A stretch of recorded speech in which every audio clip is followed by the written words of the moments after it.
The palace of Zirath stood high above the glowing towers of the alien capital. Its walls were made of living stone that shimmered with threads of silver. Great banners of deep green stretched from the spires, carrying the crest of the Zirath Empire, a circle of stars around a single flame. Thousands of alien citizens had gathered in the wide plaza below. They had come to witness a ceremony unlike any in their long history. For the first time, the Zirath Empire would join with another species through marriage. It was not only a personal union, but a union of worlds. The chosen bride was Queen Soraya, the ruler of the Zirath, known across the galaxy for her wisdom and her command in battle.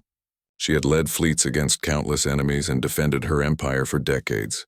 The chosen groom was not a prince or a warrior of another empire. He was a human named Aaron. The choice of Aaron had surprised almost everyone. The Zirath were tall, powerful, and strong in body. Humans were smaller, weaker, and new to the galactic stage. Many of the Queen's counselors had argued that it was unwise to join with such a fragile species. Yet Soraya had spoken of peace and of hope. She believed that humanity's spirit, though unseen, was something worth trusting. Still, doubt remained in the hearts of her people. Aaron stood at the steps of the dais, dressed in ceremonial robes of white and silver. His face was calm. His dark eyes searched the crowd, but he did not flinch at the sight of thousands of alien onlookers who whispered about him. His hair was cut short, his build lean. Compared to the towering guards around him, he looked small. Yet there was something steady about him, something that made him appear unshaken even under the weight of so many stares. The Queen entered, and the plaza fell silent. She wore armor of shining gold beneath a flowing robe of emerald silk. Her tall crown glowed faintly, marking her as both monarch and warrior. She walked with the stride of one who had never bowed to any foe. Her eyes, deep and sharp, looked upon Aaron. She studied him not as a bride studies a groom, but as a ruler measures an ally. The ceremony began. Priests of the Zirath raised their staffs, and a low hum filled the air as ancient words were spoken. The people watched with great curiosity. To them, this human was still a mystery. What worth could he bring to their queen? Why was he here, standing where only champions of the Empire had stood before? As the vows were spoken, whispers moved among the crowd. Some aliens murmured that Aaron's shoulders were too thin for a protector. Others laughed quietly, saying his hands looked like those of a scholar, not a warrior. Even the Queen's generals, standing at the edge of the dais, shared doubtful glances. They had fought beside giants and machines of war.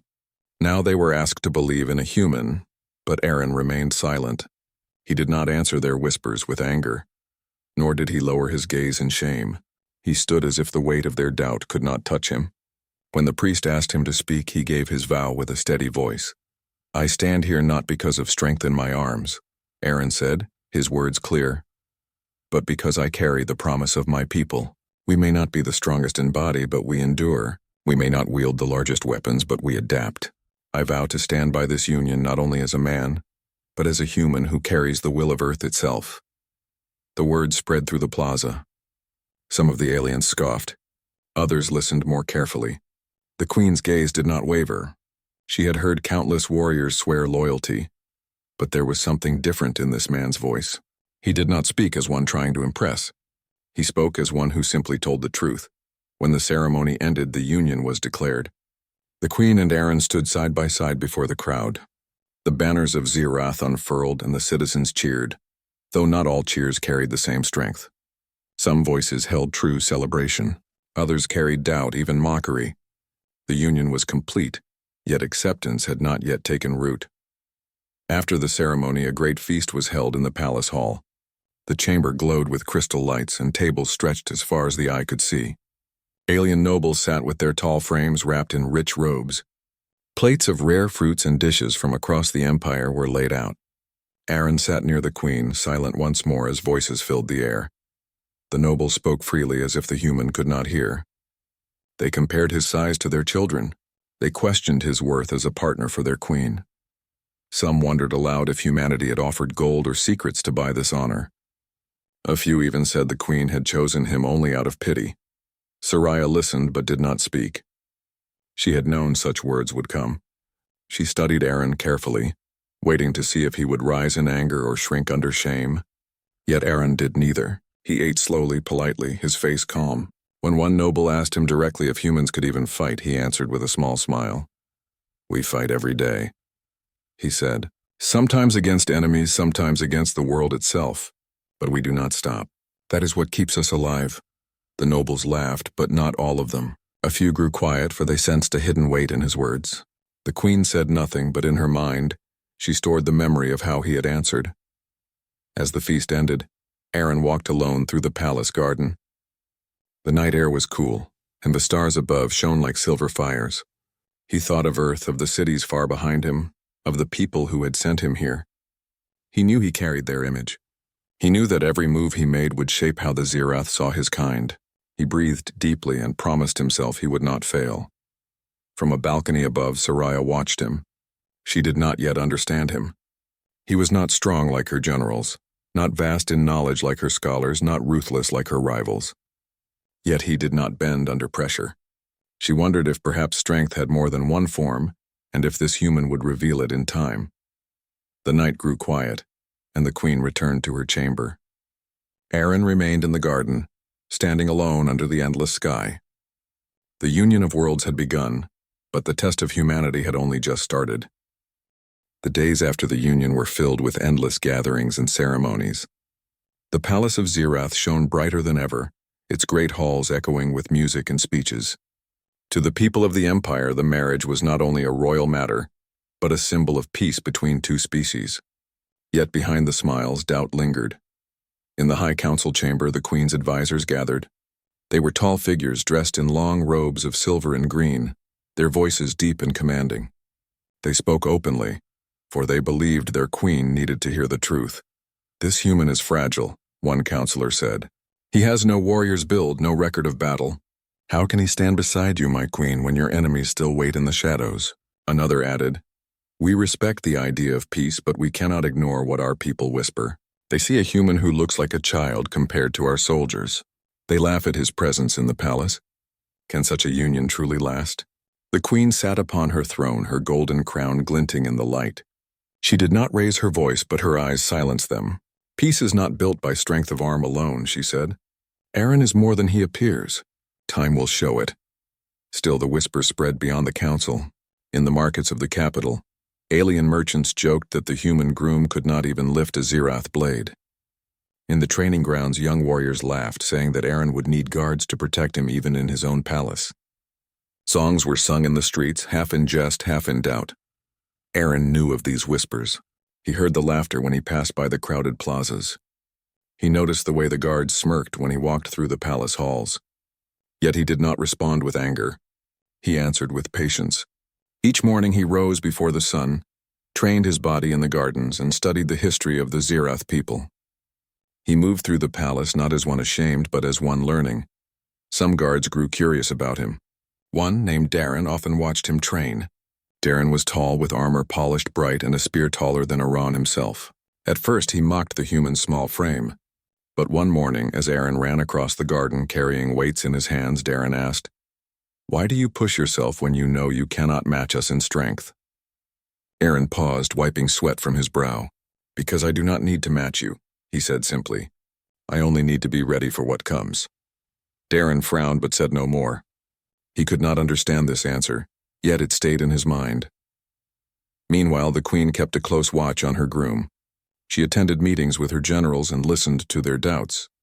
She stood in council where her advisors argued for stronger displays of power, and each time she looked at Aaron, who walked calmly among them, never shaken by their words. She began to see a strength that was not in his arms, but in his spirit. One evening, a banquet was held to honor the arrival of envoys from other star systems.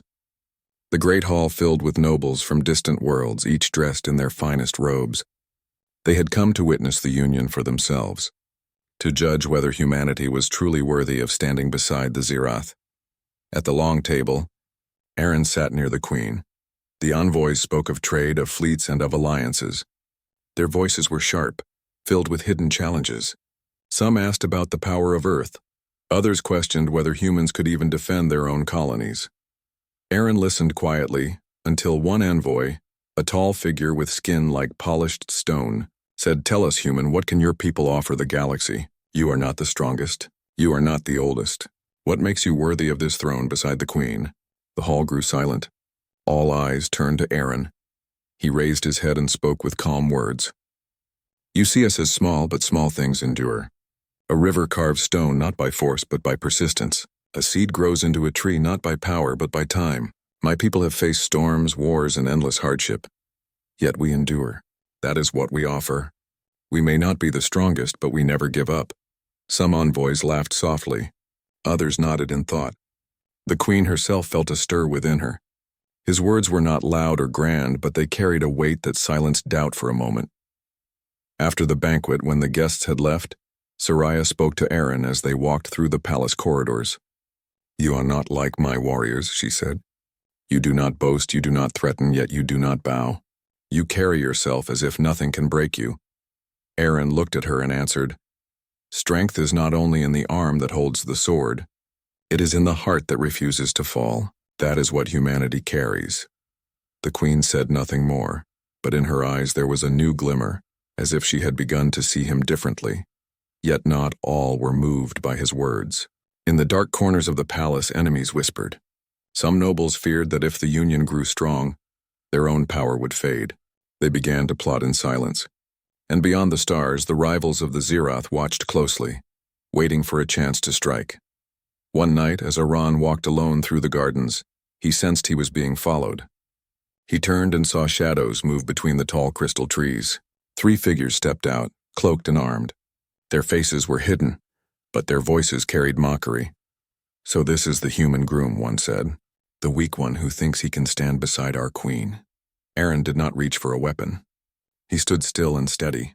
If you believe I am weak, why hide your faces? He asked. The words struck them harder than any blow. For a moment the cloaked figures faltered. Then with sharp anger they vanished into the night. Aaron remained in the garden, calm, though his heart beat fast within his chest. He knew then that doubt was not only in whispers. It was in shadows, and soon it would test him in truth. When he returned to his chamber, he looked once more at the stars. He thought of Earth, of the promise he had made to carry his people's spirit into this new world. He knew the path ahead would not be easy. The whispers of doubt would not end soon. But he also knew that in time, the truth of humanity's strength would reveal itself. Not in boast, but in action, and far above the capital. In the silent reaches of space, unseen ships moved closer, carrying enemies who had long waited for their chance to strike. The Union of Worlds had been formed, but its trial was only beginning. The palace of Zirath woke one morning to a strange silence. The usual hum of the city below was broken by sharp alarms echoing through the air. Soldiers rushed to their posts as silver lights flared across the towers. From the highest spire, the banners of the Empire were lowered halfway, a signal of danger. In the throne hall, Queen Soraya stood tall in her armor of gold and green. Her eyes were sharp, her hands rested on the hilt of her long blade. Around her, generals and commanders hurried to report what they had seen. My queen, one said, his voice heavy. Scouts at the outer rim have spotted ships. They are not ours. They bear the mark of the Veyrak. The name spread through the chamber like a shadow. The Veyrak were not unknown. They were a rival species, fierce and merciless, whose fleets had burned colonies and crushed outposts. They had long hated the Zirath, and now they had come again. How many ships? The queen asked. Dozens, perhaps more, the general replied. They move quickly. They will reach us within hours. The queen gave no sign of fear. She turned to her guards. Prepare the fleets. Ready the palace defenses. Let every citizen know the empire will not fall. At her side, Aaron stood quietly. His ceremonial robe had been replaced by a simple tunic, his face calm though the air was heavy with dread. Some generals looked at him with scorn. They whispered that a human groom was of no use in such a moment. But the queen noticed he did not flinch, nor did his eyes wander. He was listening. The palace shook as the first wave of enemy fire struck the city shields. Towers of light flared and the ground trembled beneath the force. Citizens ran for shelter while soldiers marched in lines through the streets. The sky burned with trails of fire as enemy ships clashed with Zirath defenses. In the chaos, Aaron moved among the soldiers. Many ignored him, thinking he had nothing to offer. Yet he studied their formations, their movements, their weapons. He saw strength in their bodies, but gaps in their planning. When a commander shouted orders to hold a narrow bridge leading to the palace gates, Aaron stepped forward. Your soldiers stand too close together, he said. If the Veyrak break through, you will lose them all at once. Spread them wider. Use the walls to your advantage. The commander frowned. You dare tell us how to fight? You are no warrior. Perhaps not, Aaron replied, but I have studied battles. I know how to turn ground into shield. Listen or risk losing your men. The commander hesitated, but the queen who had come upon them spoke firmly. Do as he says. With reluctance, the soldiers followed the new plan. When the Veyrak landed and charged across the bridge, their advance was slowed. The wider formation forced them into narrow lanes where archers struck from above. What could have been a quick breach became a long struggle. The soldiers, surprised by the success, began to look at Aaron with new eyes. The battle raged for hours. Fire lit the skies and the city shook. The queen herself led charges in the streets, her golden armor shining like a beacon. She fought with skill and command, driving her warriors forward. Yet even as they pushed back, the Veyrak pressed harder. Inside the palace, nobles gathered in fear. Some cried that the queen should flee. Others said the human groom was a curse that had brought war upon them. The words reached Aaron, but he did not answer. He stood at the highest balcony watching the city burn, thinking of how to act. Then came the breach. A group of Veyrak warriors broke through the shield lines and stormed the palace walls. Their bodies were larger than Zirath soldiers, their weapons jagged and fierce. They moved with crushing force, breaking through gates and scattering defenders. Panic spread through the halls as nobles screamed and guards rushed to block the advance. The queen returned at once, her blade ready. She prepared to lead her guards in a last stand within the throne hall. Yet before she could move, Aaron stepped forward. "Let me go with them," he said, pointing to the guards. The queen looked at him in surprise. "You are not trained to fight their blades. You will be killed." "I am not asking to fight with strength," Aaron answered, "but I know how to fight with the mind. Let me guide them." The queen studied him for a long moment. Then slowly she nodded. "Very well. Show me what humans can do." Aaron joined the guards as they rushed into the palace corridors. The sound of heavy boots and clashing steel filled the air. The Veyrak smashed through doors, their roars echoing against the crystal walls. But Aaron moved with calm purpose. "Do not meet them head-on," he ordered. "Pull back to the narrow halls. Use the stairs to break their numbers. Strike, then fall back again." The guards followed, though many doubted him. Yet when they lured the Veyrak into the stairway, the larger warriors stumbled, slowed by the tight corners. The guards struck from above, spears piercing through armor. The Veyrak fell one by one, their advantage of size turned into weakness. Aaron's mind worked quickly. Each step, each hall, each corner of the palace became a weapon in his hands. He led the guards in a pattern of retreat and strike, never letting the enemy gather their full strength. By the time the queen herself arrived, the Veyrak had been pushed back from the inner halls, their bodies scattered across the marble floor. The queen's eyes widened as she saw the result. She had expected to find her guards broken, yet instead she found them standing, breathing hard but alive. Aaron stood among them, his tunic torn, his hands scratched, yet his face calm. "You used the palace itself as a weapon," she said. Aaron nodded. "A blade is not the only weapon in war. The ground beneath our feet, the walls around us, the choices we make, these can break an enemy just as well." The guards looked at him with respect now. They no longer saw only a fragile groom, but a leader who had saved their lives. Yet the battle outside still raged.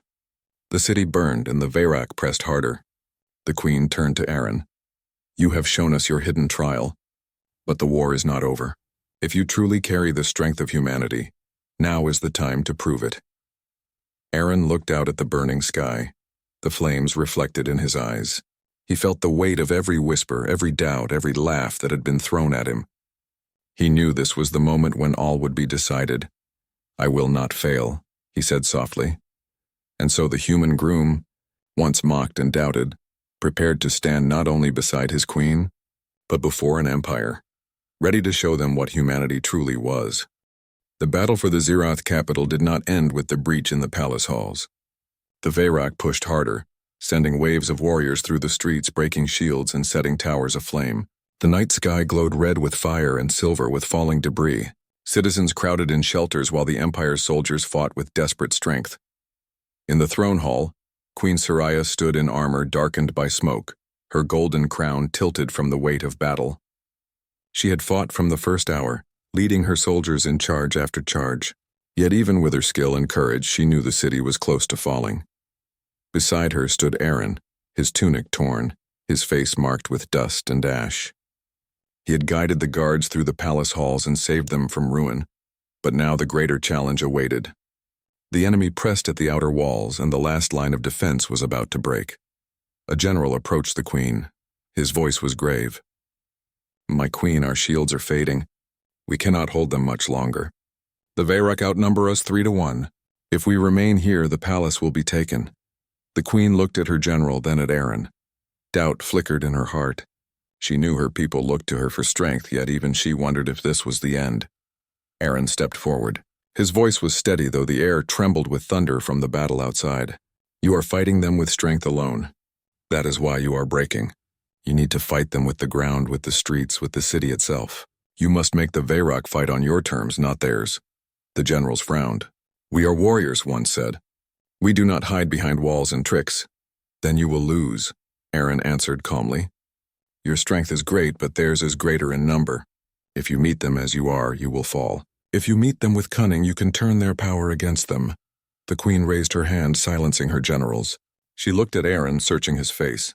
"And you know how this can be done?" "Yes," he said. "But you must trust me." For a long moment the hall was silent except for the echo of distant explosions. Then the queen nodded. "Tell us what must be done." Aaron led the commanders to a great map carved into the palace wall. He pointed to the narrow districts of the capital, where tall towers leaned close together and bridges hung between rooftops. "You cannot hold the wide streets," he said. "The Veyrak thrive there. They are larger, stronger, and they move in packs. But here in the narrow ways they cannot use their numbers. Break your forces into smaller groups. Pull the enemy into these paths. Strike, fall back, strike again. Force them to chase shadows until their lines weaken." He moved his hand to the old aqueducts beneath the city.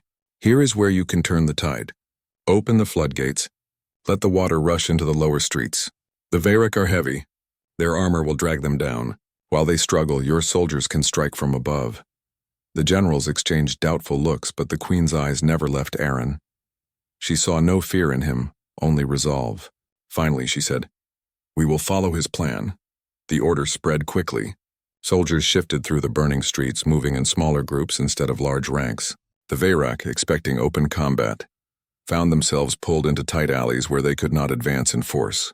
Zyroth archers rained fire from the rooftops while hidden warriors struck from corners and vanished again. Confusion spread among the enemy ranks. Then the floodgates opened.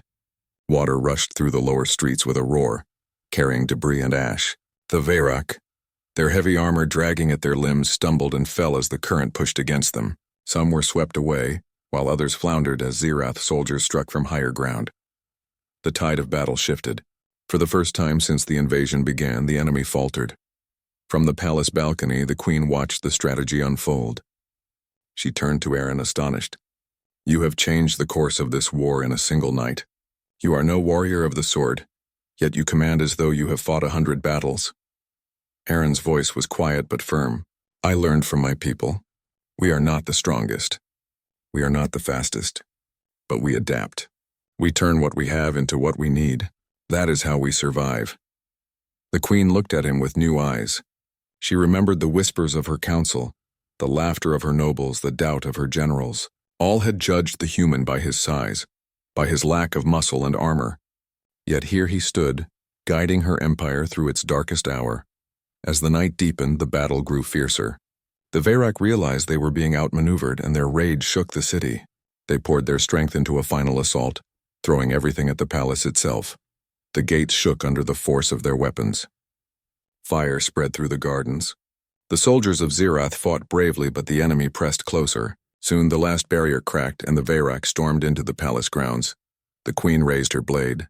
"To me," she called, her voice ringing through the air. "Stand with me, soldiers of Zirath." Her warriors gathered, shields lifted, spears ready. But as they prepared for a desperate last stand, Aaron stepped forward once more.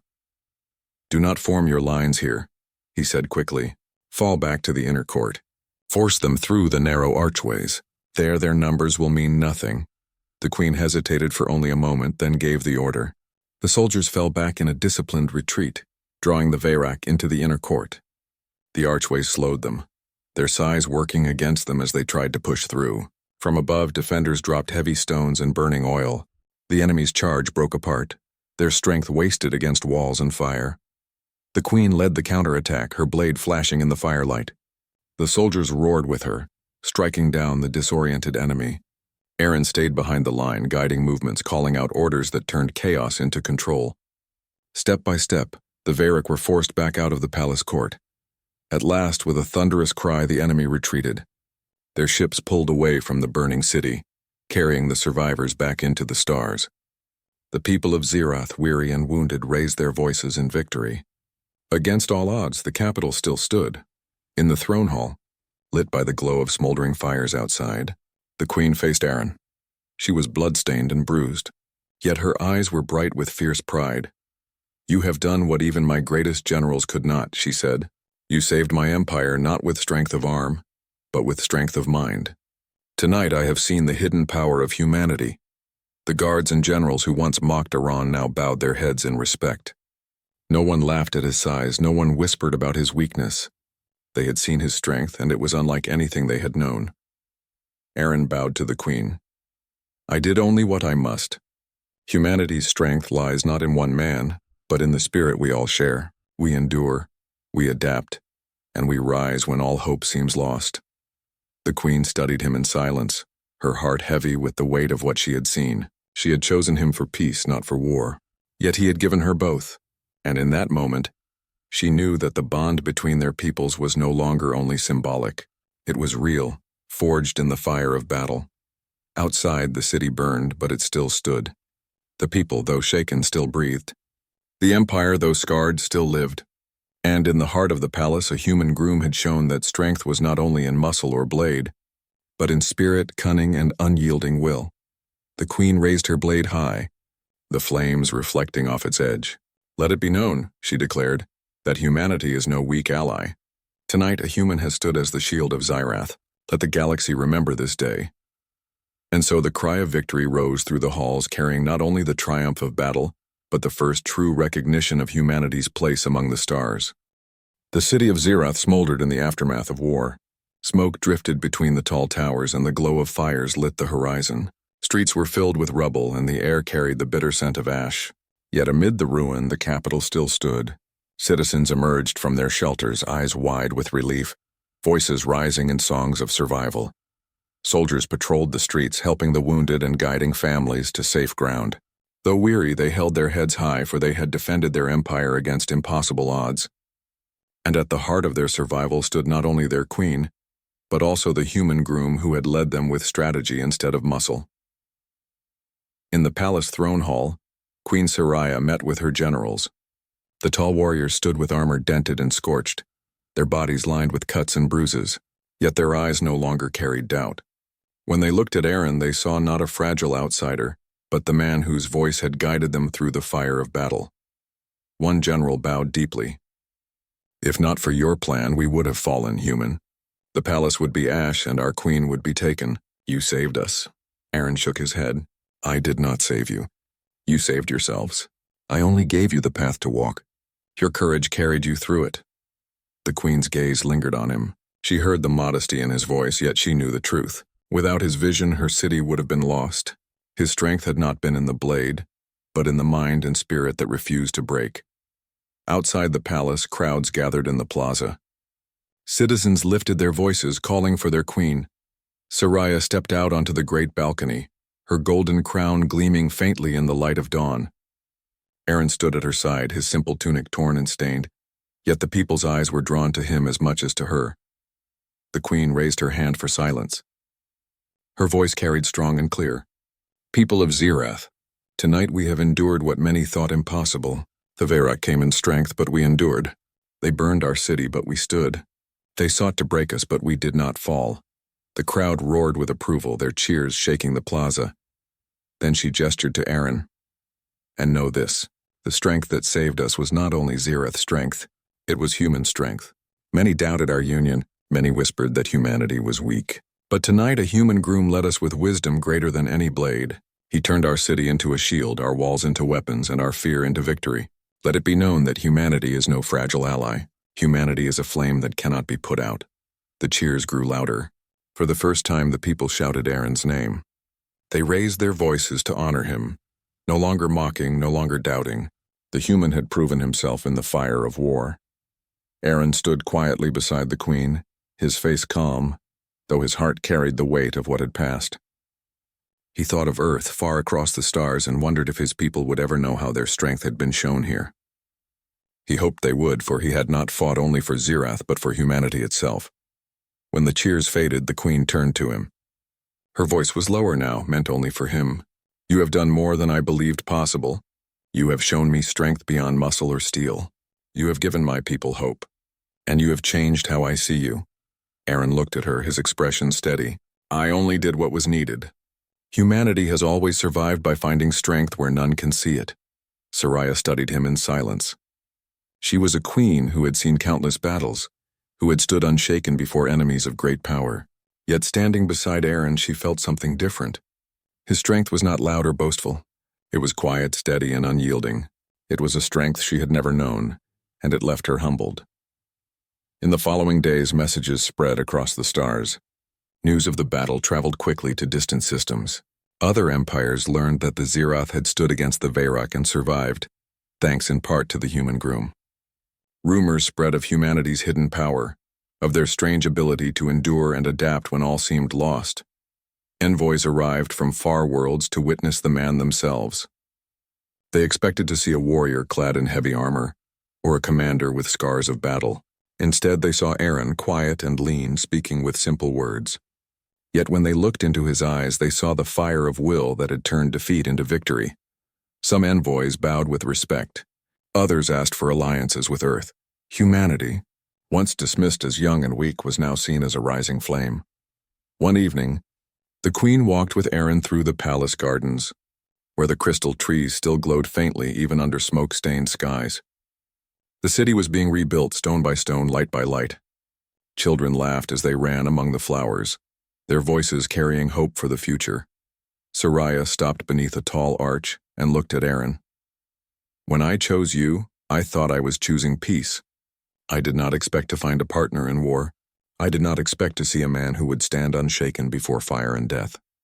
You have shown me what humanity truly is." Aaron bowed his head slightly. "And you have shown me what it means to lead with courage. I may have guided the plan, but it was your people and you who gave it life." The queen's eyes softened. She was known across the galaxy as a warrior who bowed to no one. Yet in that moment she felt a quiet respect for the man beside her. She had been stunned not only by his hidden strength but by the depth of it. Strength not born of weapons or power but of spirit. Together they looked out over the city where banners of green and silver waved in the wind. The empire lived on stronger than before, and at its heart was a union that had begun with doubt but ended with honor. In the years to come, songs would be sung of that night. Not of Zirath blades alone, not of alien warriors alone, but of the human who had stood beside their queen.